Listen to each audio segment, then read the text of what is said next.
Welcome to the Vision Straight Masterclass series. I'm Obi Malopi, an optometrist based here in the motherland. And today, I don't know how to introduce this individual because if you want to highlight what next level looks like, what guru looks like, what a master looks like, what a humble and extraordinary individual looks like, you then have to refer to Mr. Brian Tompkins. How are you today, sir? I'm absolutely fantastic. I've just realized without any other context, it looks like I'm wearing a breast with a nipple on the top. There's something really, really desperately wrong about this t-shirt. But you see, for the big reveal, I don't know if this is reversed, it may be on a mirror system, but we all know that sclerals rock. And ultimately, absolutely, we have to understand that it isn't what I said in the first place, but hey. You know, what stands out the most about you is that every rule book you have thrown out of the equation, every status quo you have thrown out of the equation, every norm, you have taken everything that people think it's supposed to be a standard for eye care, and you have thrown it out of the equation and created a new normal.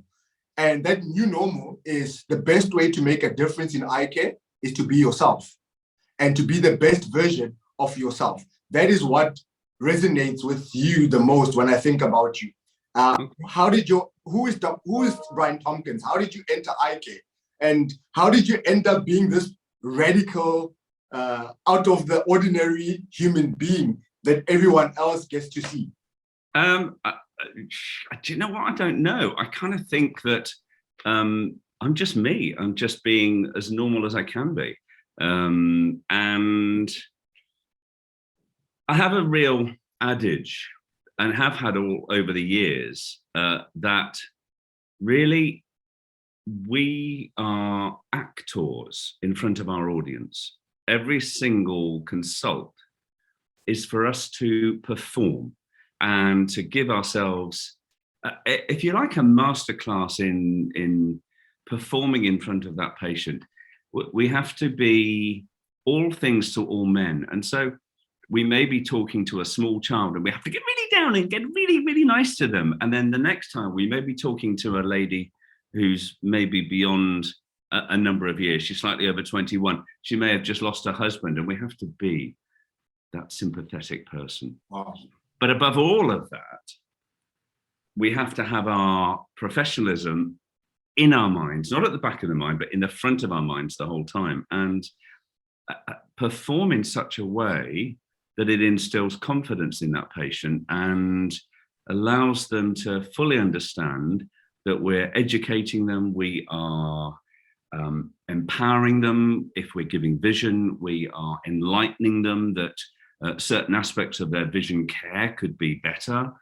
We are entertaining them. And I think that's a really important factor. Some people call me the edutainer. I try and put in some fun into any of the lectures I may give. I'd rather call them a show, whatever it may be. And that's why ultimately, if I'm wearing this t-shirt today, if I'm doing a scleral talk, I'm going to wear this t-shirt. If I'm doing a myopia management talk, I'm going to wear this t-shirt. And you know, myself and my fantastically creative sons have put together a whole bunch of things. And one of them is a t-shirt per lecture. If I'm doing something fun, I want to present it in a t-shirt. So optometry, I'm rambling here, but optometry is deemed a job where you measure. What is an optometrist? It's an optometrist. We measure things, but just measuring stuff is going to get desperately boring. I am knocking on the door of beginning my optometry career at university 50 years ago. That's a few months away. And I started 50 years ago. Wow. Now, I'm kind of still here. Thank whatever there is up there. I'm kind of still having the best fun, talking to amazing people like your good self, and hey, technology allows that to happen. And we're forever getting new toys within our practice that allows us to enjoy, go back to enlighten, we go back to technically measure, but in such a clever way. We can do theatre even when we're describing what's happening with a patient. So did I plan all that? No, because technology took it to a million places. Was I always a performer? No, probably not, actually. I think it changed a lot after I did some work on television with BBC MasterChef. So kind of went a long way back, but it told me that if I can cook in front of 12 million people, then hey, talking to one person as a consultant, as a consulting optometrist, or talking to 200 people in an audience while edutaining them, everything else becomes easy. By the way, cheers, whatever country you're in, wherever you're looking, cheers. I'm hoping you've got a Bacardi or something in there, and I've got a little beer here. The last time I had some form of alcohol, I was 12 years of age, okay. And I was not aware that I was having alcohol. And I went on a bicycle, I got extremely drunk, and I fell off a bike, and I've got a scar to prove it. And 37 years of age today, and I have not touched alcohol since that experience at 12 years of age. 37 today? No, as in I turned 37 the other day. So in all these years, I've not touched alcohol. So I'm not going to mention what I'm having here, but it's a non-alcoholic beverage. Which probably is bad for you because it's got so much sugar, you see. So all those fantastic teeth that you're known for, with that huge smile that you put there every maybe that explains it. They'll be blackened and falling out by the time you're 40. So be careful. You mentioned the word professionalism right in the start of your introduction. Do you mind explaining? Because here's the thing. You've soon going to be hitting that 50-year mark in the industry, and that sparks or speaks to me about longevity, significance, generational mindset, growth mindset. So for someone my age, or someone even younger than me, or someone slightly older than me, who is trying to make a mark in the industry, figuring it out, trying to create their own unique value proposition, what would you say professionalism is for you? How did you define what professionalism is, and how did you then go out of your way to ensure that patients, irrespective of age, gender, religious background, preferences, can be able to relate with that professionalism that you identify with? I mean, we're all professionals, and we are all governed by our colleges, by our training education authorities, et cetera, to follow and care. It's a massive word, care for our patients in every possible way that we can, and to give them, we have a duty of care. It's really quite simple. We have a duty of care, but there's a duty of care that says, okay, well, here's a patient, let me just give them some vision and then they can go on their way. Or there's a duty of care that says they have to be looked after from the moment they even contact your practice. Sure. Really big differential between practice versus shop, store. Those words are banned in our area of working. And so any contact with the practice from the word go, with the fabulous team on the front of house, similar analogy to restaurant there, front of house, not necessarily reception, etc. They should be forever educated. And so we are constantly re-educating ourselves, we're educating our team, we're educating our other optometrists, etc. We're re-educating ourselves all the time to make sure that we're at the forefront of any learning that's ongoing, because we are constantly learning. Who knew some of the aspects of eye anatomy that we would find before OCT? They were there but unable to be found. And the 15-ish plus years or so of using OCT, you get more and more educated. And so we are professionally showing and explaining to that patient why they're in trouble, how they will be in trouble if we don't do certain things, if we don't look after them. And I think every patient should be looked after as if it's your mother. Just think of that.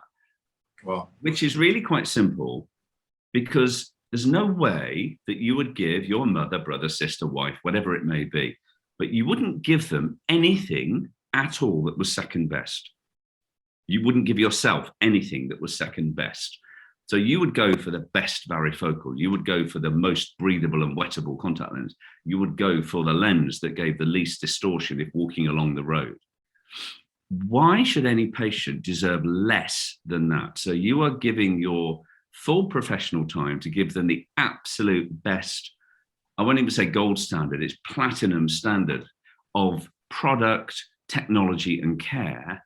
And your patients then understand that you're doing the best for them. Now, I heard an expression the other day that sometimes things cost a lot of money.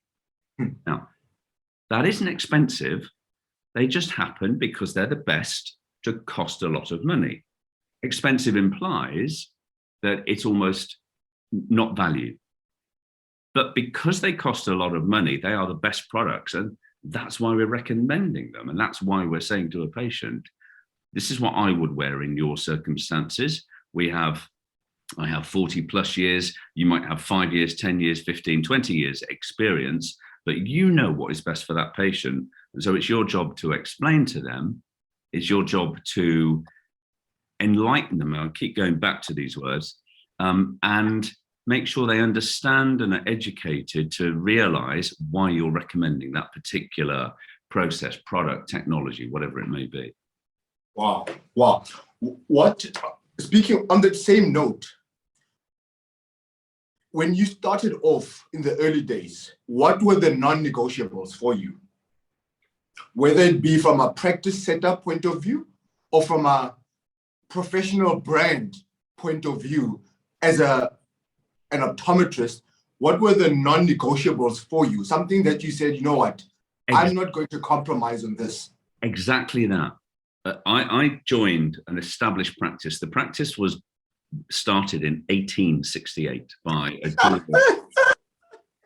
1868 was a jewelry business, and jewelers, or chemists, but in this case jewelers, made the gold spectacles. And the founder of the business took his British Optical Association exams in 1894, and before then he'd been making spectacles. We have records going back to 1905. We can find paper records from 1905 that dictate that Mr. and Mrs. Jones had a gold-rimmed spectacle with a +3, -2 Siller axis 180. Wow. So those records are irrefutable. They're in the practice. When, not if, when you ever visit the UK and come and see us, then you'll see those records. Wow. When I began with the grandson of the original founder, who was a monstrous innovator. He was inventing binocular vision technology kit to play within the practice. We had an ophthalmometer that was back from the 30s or 40s, so it was an early day keratometer. And again, that's in the practice, you can see it. But when I joined the partnership in 1980, so I'd been working for him for 4 years, and I joined a partnership, we formed a brass plaque. We had a house practice, and a house practice always needed a brass plaque outside. And the brass plaque, I absolutely, from that point on, insisted that we were Knight and Son, before the Tompkins bit joined, but we were Knight and Son optometrists. There is absolutely no compromise on the term optometrist, optometry. Opticians do a fantastic job. I'm not saying they don't. They're a different profession. But optometrists are optometrists, they're not opticians. And that has been an absolute overriding, no compromise, will not change, in the same way that it's a practice, in the same way it's an eye examination, not a test, in the same way that we have a diagnostic suite, not a test room. We put everything into the correct, proper, technical, professional English language, but with a full capability to explain to a patient our justification of what it's doing. Wow. Wow. Wow. When you then build up your journey in eye care and you get into a practice and you have to carve out what your area of focus is, because what I found is that optometrists that operate at the highest possible of level, they offer niche optometric services. They let the general day-to-day optometry stuff be for those optometrists that prefer the day-to-day stuff. But I've seen over the years that if you're only relying on the day-to-day optometry stuff, it becomes better with one, better with two. And that ends up defining your optometric practice. But the optometrists who have a niche offering, such as yourself, they end up doing more when it comes to patient care, patient experience, practice growth, and so forth. How did your love for niche optometric services start, and how did it evolve? It's really, really quite simple. I began the kind of contact lens career, which is probably the thing I'm most known for. Even at university, my dissertation at the end of the final student years was on a contact lens product. I don't know, I just kind of started to fall in love with the idea of contact lenses. They were in early day technology. It was only really early days. Z6 was just about around. So soft lenses had only really been around for maybe 10 years, not much more than that. It was PMMA RGPs, etc. But also, I remember fitting sclerals from impression at university. And when I joined the practice that I kind of wanted to go to, I joined a guy who was a contact lens aficionado as well. And he'd been fitting RGPs from the early 50s, a contemporary of people like Freddie Hodd and the guys of that generation. So I kind of had an interest in contact lenses as an outset. And all the other things like dry eye have stemmed from contact lenses, because there's no contact lens fits in a patient who's got dry eye. So you sort out the dry eye before you put a contact lens. Otherwise, you're going to fail. It's an absolute given. So every contact lens patient has a dry eye assessment. We then started finding that certain technologies were working better to make the contact lens work even more efficient. And now we're on very clever empirical fitting. And so we're predicting the best lens from some of the highest technology around. And that could be in scleral, RGP, soft, hybrid, whatever it might be. But I'm going to be honest, I did a behavioral optometry course early on because I wanted to learn a bit about dyslexia. My youngest son is dyslexic.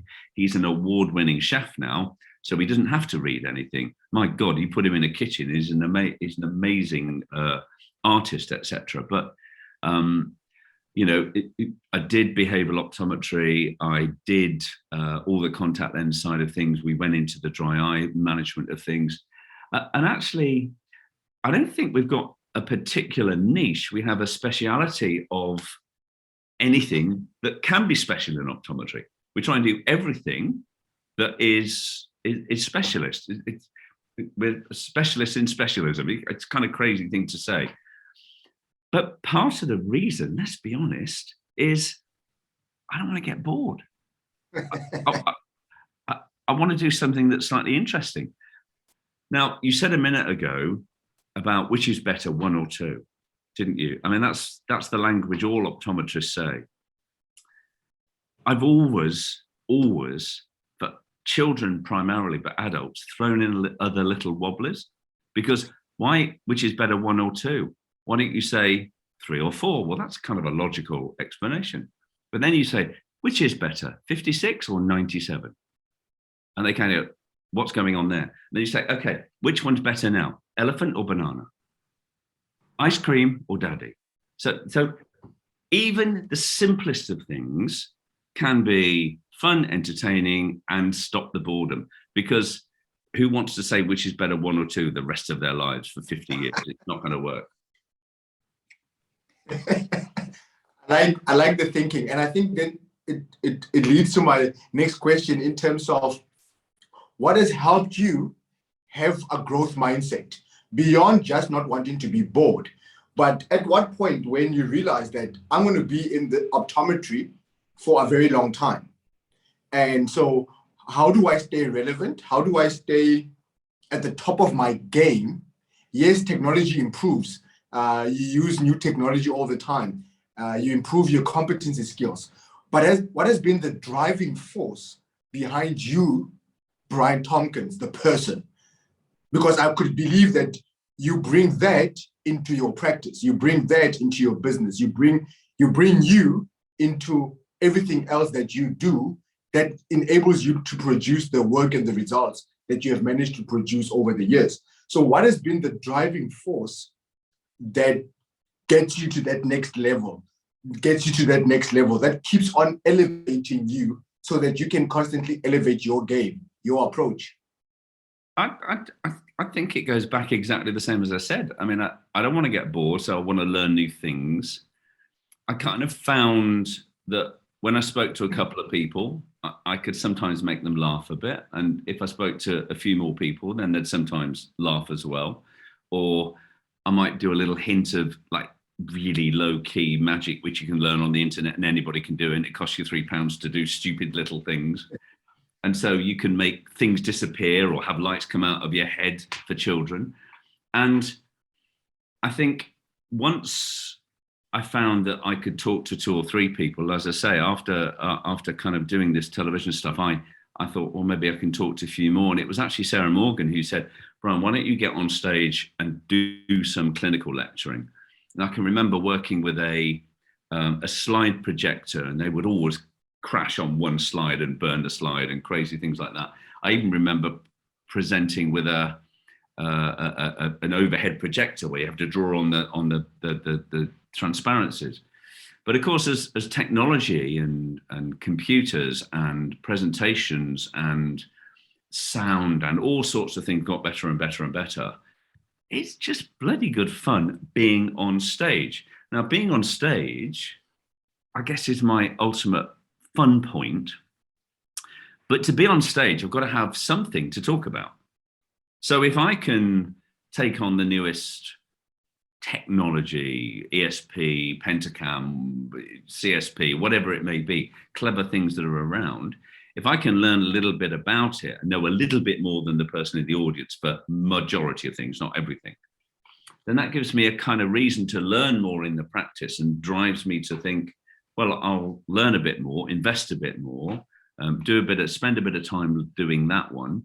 But every tech, every lens, everything that we do is driven to make the patient's journey better, to make the patient see better more quickly, more easily, and really change lives. You know, we are life-changing, we are sight-giving, we are vision engineering, we are doing all of those things.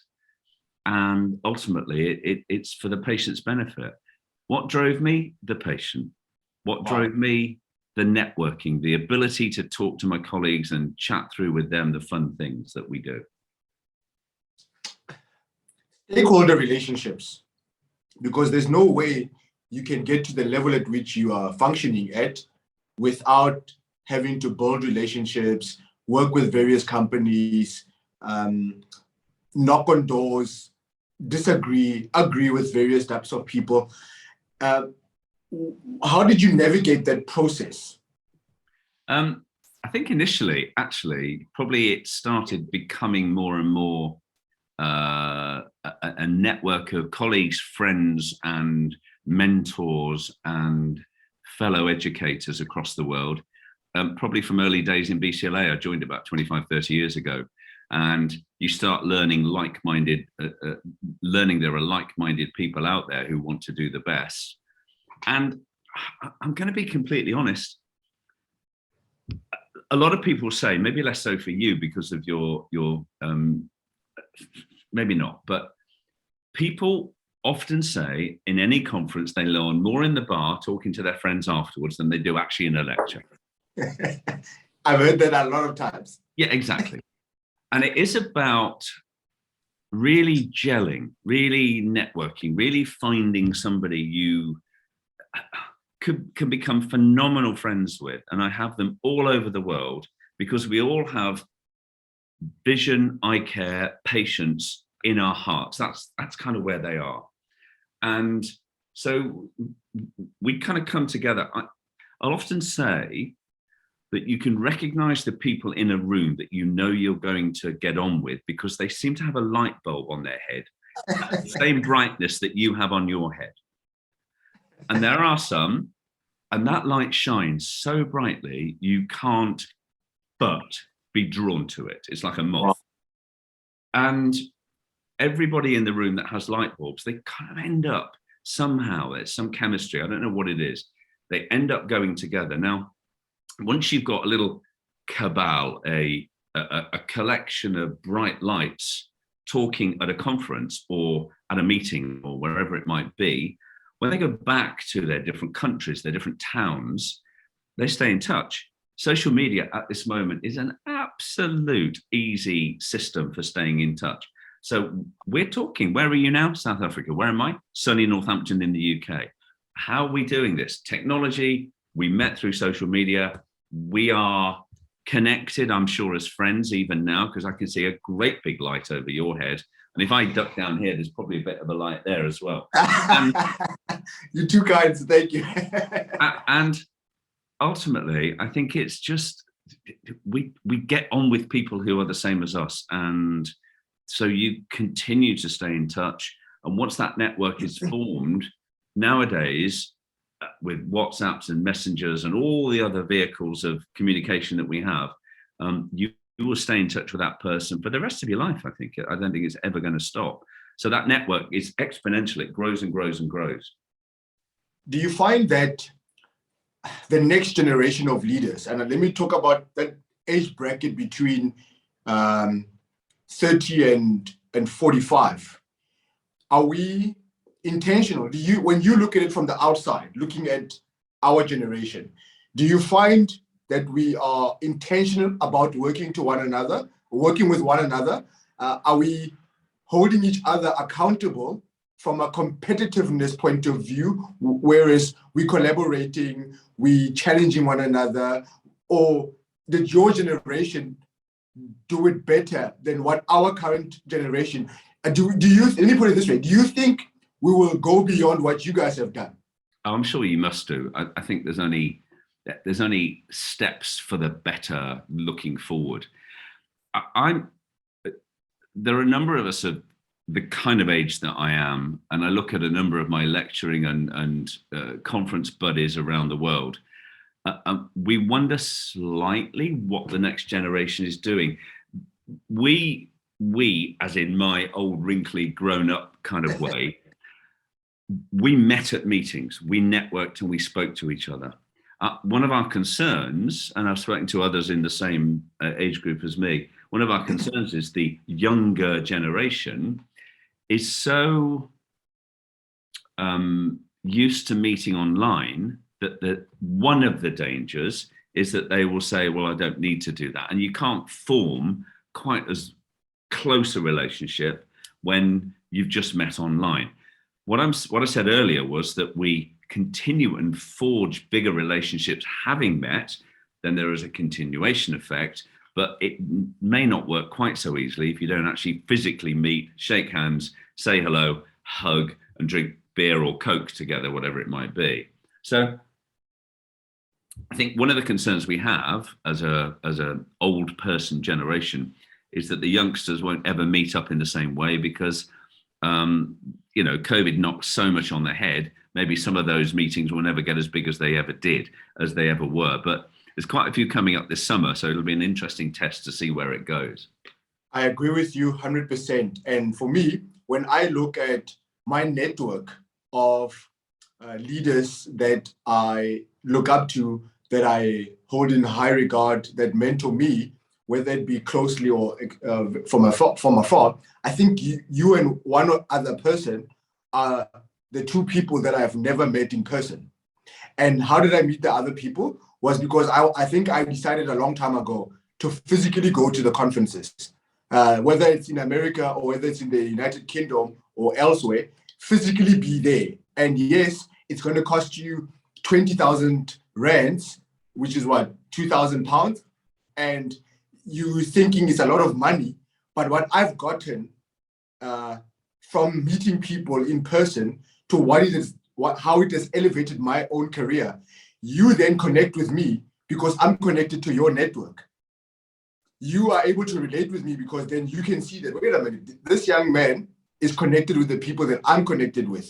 Yeah. And it makes it easier for you and I to connect, even though we have not met, but it feels like we have met. So I totally agree with you on that. What are some of the things that were uncomfortable decisions that you had to make throughout your career, where you either made wrong decisions that costed you something, or you had to make uncomfortable decisions that ended up working out in the end? One of anything related to that? I can't think of anything at the minute. I mean, you know, going into a partnership when I was a youngster was a tough financial decision. I'm not going to say it wasn't. And in those days, it was putting house on the line. You know, family had to be behind, my other half had to be behind the fact that I borrowed money to buy into the practice in the first place, and we put a house online. And not many people are comfortable at doing that. There's a lot of young optometrists now who join a big company because they don't have to put money up front and they just become a salary. The danger is that they're dictated to, this is what you will do.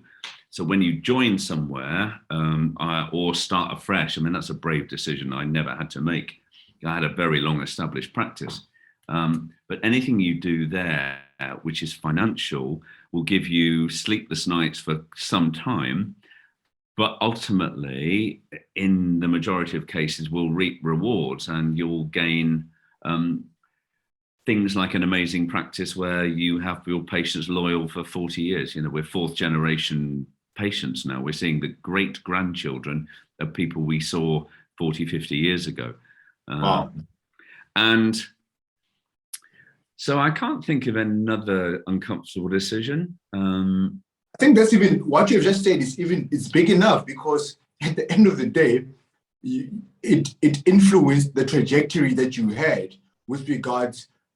You were very clear on the type of optometrist that you wanted to become and the type of optometric practice that you wanted to be working in or owning. And so that then influences your trajectory within optometry in the long run. And I think what you've just answered, it is very pivotal to that young business leader right now, or young optometrist who's planning a career in optometry or working for someone and is afraid to make the necessary jump to the next level. So I think the way you answered it was absolutely perfect, because it shows that sometimes if you want a big reward, it comes with a big sacrifice, and you need the buy-in of family, friends, whoever that can support you. It's sometimes difficult for them to give you that support, but when they can see and buy into the vision that you have, at the end of the day, it will produce the necessary rewards at the end of the day.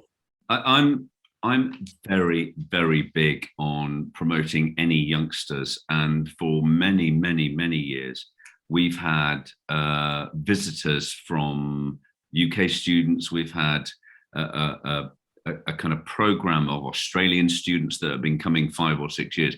COVID knocked it on the head, but I'm hoping that will restart. So we would have the Sydney and Melbourne universities would send 2 students for 2 weeks every year. Wow.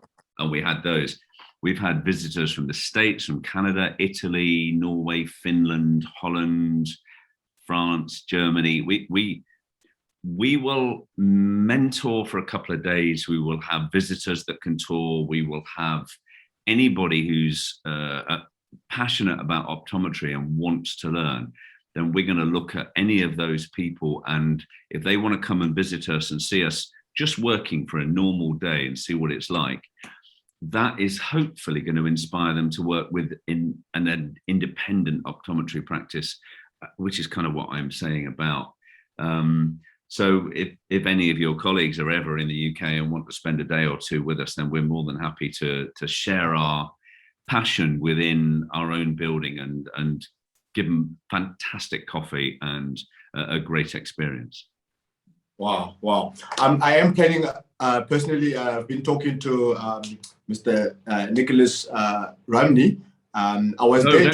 Don't go there. Don't go to him. No, he's rubbish. No.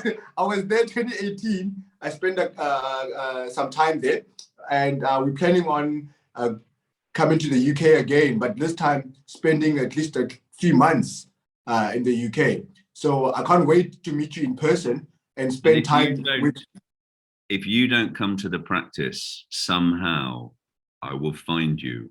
I may have to injure you in some way, shape, or form. No, I'm telling you this because it's something that I'm planning for early next year. I do business with guys in the eye care team in Scotland. And so I'm planning it on coming from like January to April next year and spend some time there. So I can't wait to meet you in person. More than welcome. You have no idea how inspirational you are. The level of humility, the accessibility. For me, it's not even the humility as much as the accessibility, because each one reach one. I am a firm believer of that.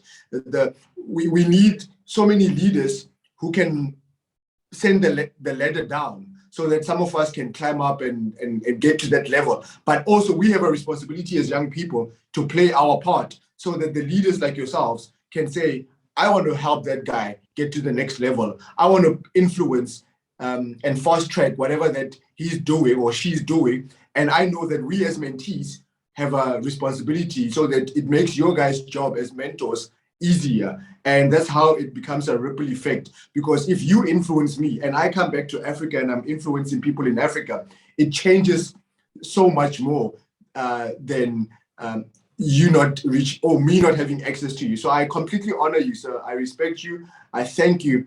And one thing I've noticed about this masterclass series is that the people that you would think don't have the time to actually even say, give a response on my email or whatever, are the ones that are absolutely giving time, which blows my mind.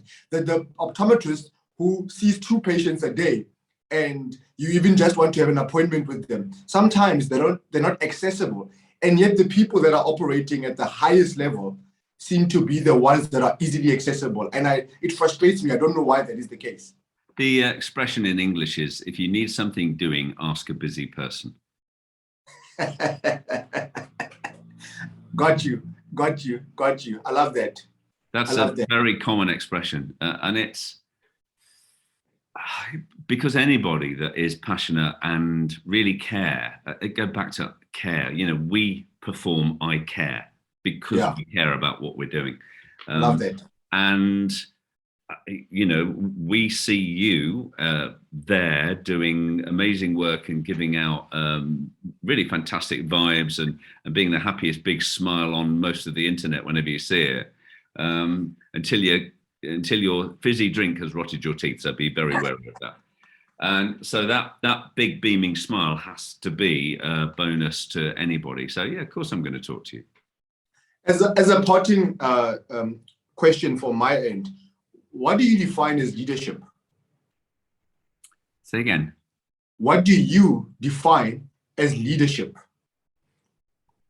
And the future of eye care, what kind of leaders does the future of eye care require on a global perspective? So what do you define as leadership?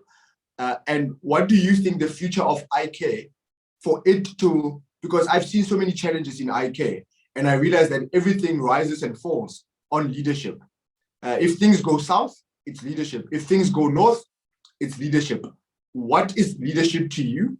And what does the future of eye care require to keep operating at a high level on a global stage? If you put leadership into Google, you're probably going to find lots of really clever memes about what leadership is.